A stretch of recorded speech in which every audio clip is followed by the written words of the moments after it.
My guest today is Austin Ruse. Austin is a husband and father of two daughters. He's the president of CFAM and the author of 4 books, including the book that we're going to talk about today, Under Siege. No finer time to be a faithful Catholic. Welcome to the show, Austin. Thank you so much for having me. Question, what inspired you to write this book, Under Siege? Well, it's actually based on a talk that I've now been giving for many, many years, because the Catholic people need bucking up. They do indeed feel under siege from the wider culture, from Hollywood, from the media, from the political left. But I see things a little bit differently. I see those exact things that we are under siege. But I also see remarkably good news all over the place. And the fact that we are so under siege, I think itself is good news too for our salvation, because God sent us, lame us, to fight this battle for Him. And He knew that it was coming. And who did He send? He sent us. So we should revel in our time. Yeah, it's a challenge right now to be a faithful Catholic. Well, sure. Especially to be a Catholic parent, it's very challenging times. But we were made for this. We were made for struggle and strife. We were not made for ease and comfort. That's why we're here. That's why every generation of Catholics has been here. And as you mentioned, every generation. This isn't the first time that we've gone through struggles worldwide in the United States. It's just a different time. That's right. You can look back at the generation that fought the Arian controversy and all of the early heresies. You can look at the founding generation of the United States and what they went through. You can look at the people who fought World War II. You can look at the people in the Middle Ages who had to fight the debate of what is the church. We are one of those generations that has been blessed with a particular struggle at a particular time. And we can't be frozen in fear or nostalgia or distraction. So many people spend their days distracting themselves with, March Madness not long ago, and football season and golf and video games and television, when in fact we should be in the public square fighting for His creation. Absolutely. You have in your introduction, you say, we were made for union with God in heaven, but on this earth, we were made for fighting. I really like that statement. And you wrote it on the feast of St. John Paul the Great. Yep.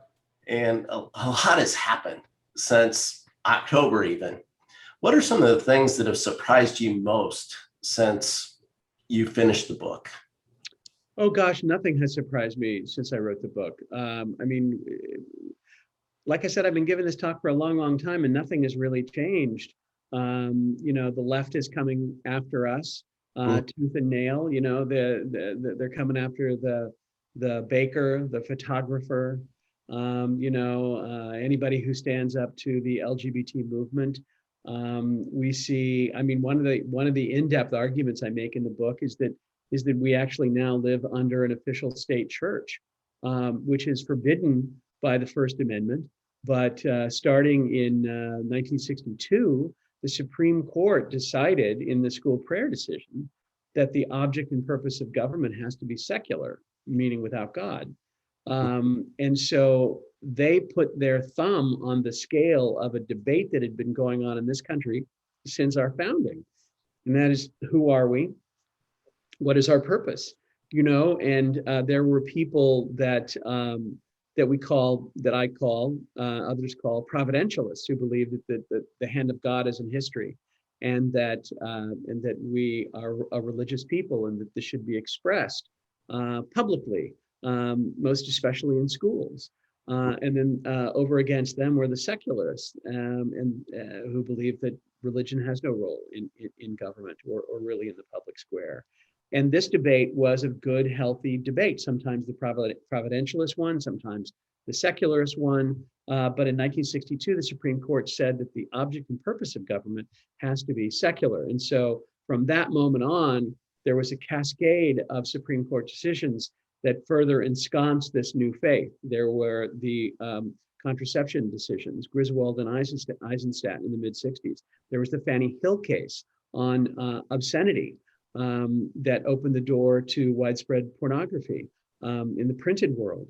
Then there were decisions on, of course, Roe v. Wade followed that in 1973. Following that, in the 90s and the aughts were decisions on sodomy, making sodomy a constitutional right.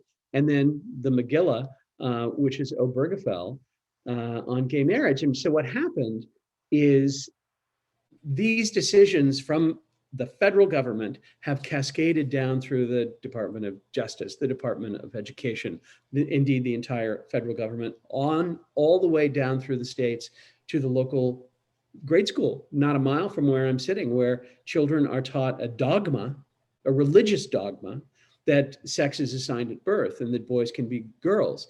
Your viewers and listeners have to understand that this is a new established church that we are up against, and they are heretic hunting, and that is us. That's where the war is. It's against us. Well, yeah, you know, I've written about this in my columns. The culture war is a war of aggression by the sexual left upon the people of God, and you can see that it started, you know, at the French Revolution, and you can see it started, you know, in the Garden of Eden, but most especially in the French Revolution, where the primary targets of assault were then and are now the church and the family, most especially the Catholic Church. And so, yeah, the culture war is a war of aggression. We are fighting a defensive war. Therefore, it is also a just war. Absolutely. In your research, where do you find this war ends? Well, you know, with the second coming of Christ, you know, T.S. Eliot said that there are no lost causes because there are no won causes, and so these fights will go on, yea, until the end of time, in one form or another. So our job, as Mother Teresa said, is not to be successful; it is to be faithful, and that is to fight the fight that is in front of us today. You know, in the Hail Mary, we ask, pray for us now and at the hour of our death, those two moments. So we don't need to, and we're not supposed to trouble ourselves with the past. And we're not supposed to overly trouble ourselves with the future. We're supposed to be concerned with right now, discerning spirits and doing exactly what we're supposed to be doing, and preparing for the moment of our death so that we can be welcomed into his kingdom. These are the moments that we have to be concerned about. And so it's right in front of us. It's right in front of us. It's everywhere. You know, I say in the book that there are halos hanging from the lowest branches of the trees, that we live in the most target-rich environment for doing good the world has ever known. Whatever anybody wants to do, whatever they think that they're called to do, they can go do. You know, I look at Lila Rose, who sat around her dorm room at UCLA and thought up making phony phone calls to Planned Parenthood, and look what that turned into. So, you know, it's like the culture war, the defensive war in the culture war is fought by people sitting around their kitchen table cooking up really great ideas. Mm-hmm. Why do you think that the bishops aren't speaking out right now? There's some that are, but the vast majority are not. Well, I would just point out that just a few years ago, we had a national debate over Obamacare and whether abortion had any place in that, and also the place of mandatory contraception coverage. And every single bishop in America stood up and fought back. That wasn't very long ago. You know, when John Kerry ran for president in 2004, only 34, 35 bishops spoke out publicly about his dissents from Catholic teaching. When Obama went to Notre Dame, it was 80 bishops who stood up and complained. And when Obamacare came around, it was 200.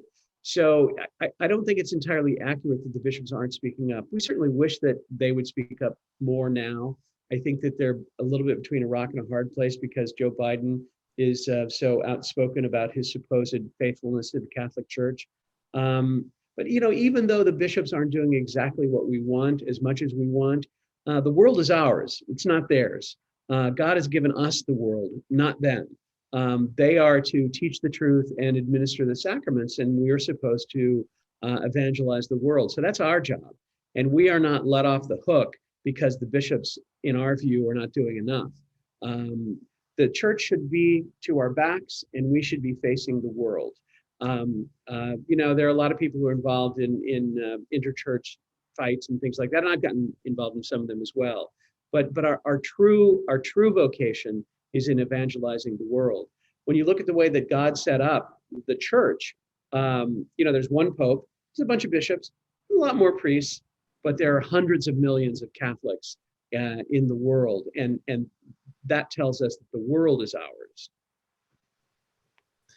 You mentioned a lot of different topics in the book that are hot topics today. You mentioned transgenderism, homosexuality, LGBT, pornography was a big one, climate change, the wokeness. What do you see as the biggest hot topic right now? Well, I think that the biggest problem is over sexual immorality. The sexual left seeks to impose its ideology on the United States and indeed the world. And so to me, that is the largest problem that we're facing now. And when I talk about sexual immorality, I'm talking certainly about the LGBT agenda, but also just lax morality, pornography, as you mentioned. I write in the book about a company called MindGeek that I dare say nobody watching or listening right now has ever heard of. But MindGeek's family of websites gets more traffic than Amazon. And these are the guys that invented hardcore porn streaming. They were in the old days of online pornography, you would click on something and you would get a thumbnail that you would have to click on, and it would take you to a paid site where you would have to cough up your credit card number. And they cooked up the idea, inspired by YouTube, that they could put things up on the internet, streaming pornography on the internet, that would be free, but then would be supported by advertising that people could click on. And that's the Facebook model, that's the YouTube model. And so that's what they did. And now like I said, their family of websites gets more traffic than Amazon. And this is why, 10-year-old kids with a few keystrokes can access the most brutal kinds of pornography the world's ever known on a smartphone on the playground. So I write about that. So I would say that the sort of the conflation of all of these sexual perversities are the biggest problem. John O'Sullivan, the writer, thinker, he was Maggie Thatcher's speechwriter, he's on my board of directors, described this new faith as a combination of paganism, sexual polyversity, and scientism. I couldn't come up with a name for this new state church, but that kind of sums it up, those three aspects: paganism, sexual polyversity, and scientism. So I would say that those are the biggest problems with sex sort of leading the way. Mm-hmm. And you mentioned in the book too, you go back to Roman times and say this isn't something new. I learned an enormous amount from a Mormon law professor in California named Stephen Smith, who wrote a book called Pagans and Christians in the City: The Culture Wars from the Tiber to the Potomac. And he pointed out that the debates that we're having right now over monuments in the public square, over public funding of religion, were the exact same debates that happened between the pagans, though they weren't called pagans at the time, the pagans and the Christians in the early centuries of the time of Christ. and so we see that now. I mean, what are we fighting about in many instances? We're fighting about crosses on public land. We're talking about mangers in front of the courthouse. We're talking about who should get money. Should Catholic schools get public funds? These are it's amazing. These are the exact same debates that they had then. Hmm. And one of the big sticking points between those who kept the old gods and the Christians was also about sex. In my research, I was not quite aware of how sex obsessed Roman society was. There was pornography on public walls. There was pornography on door sills when you walked into people's doors.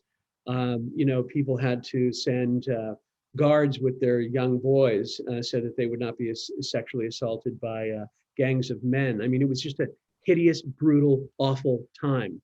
And the Christians said, no, one man, one wife, and no adultery, and all of that is bad, and can't do it anymore. So the Christians at the time were the big sexual wet blankets. Guess what? It's certainly happening in it precisely the same way now. It's the sexual revolution is full blown. I mean, right now, starting in the 60s. So in many ways, it's exactly the same debate that they had in the second, third century. It's interesting how history repeats itself. Yep. What does the future of Catholic education look like in your mind? Well, one of in one of the chapters, I talk about what I consider to be all the good news in the church, because people get kind of beaten down on the sex issue with the priests and all that, and all that. You're exactly right. It's hideous and awful. But there are so many bright spots. Orthodox Catholicism is bristling with growth. When I was converting to the Catholic faith in the late 80s, I didn't know what to read, and I didn't know what books to find. But my friends who were Catholic were badly catechized. They couldn't tell me. And one day I discovered Ignatius Press, and I realized that, everything that they published would be solid. So that's where I could learn about the faith. Well, now there's a revived TAN. Since that time, Sophia Institute Press, St. Benedict's Press, Angelico Press, which is run out of John Reese's apartment in Brooklyn. There's a new imprint called Clooney Press, publishing great old books from earlier centuries. Catholic radio is exploding. Catholic podcasts exploding. The rebirth of Catholic higher education. What has happened at the University of Dallas, at Steubenville, at Christendom. Catholic University, which used to be in trouble in terms of orthodoxy. Under David O'Connell, John Garvey, and their lieutenants, there's been a real revival of Orthodox Catholic education at Catholic University of America. So you look at the new religious orders and congregations, the Franciscan Friars of the Renewal, the Society of the Institute of Christ the King Sovereign Priest, the Fraternity of St. Peter, the Sisters of Life, the Nashville Dominicans. The St. Joseph's Province of the Dominicans is utterly revived. And so you look around and you see great good news in the Orthodox world. Absolutely. And so I write about that a lot of the book.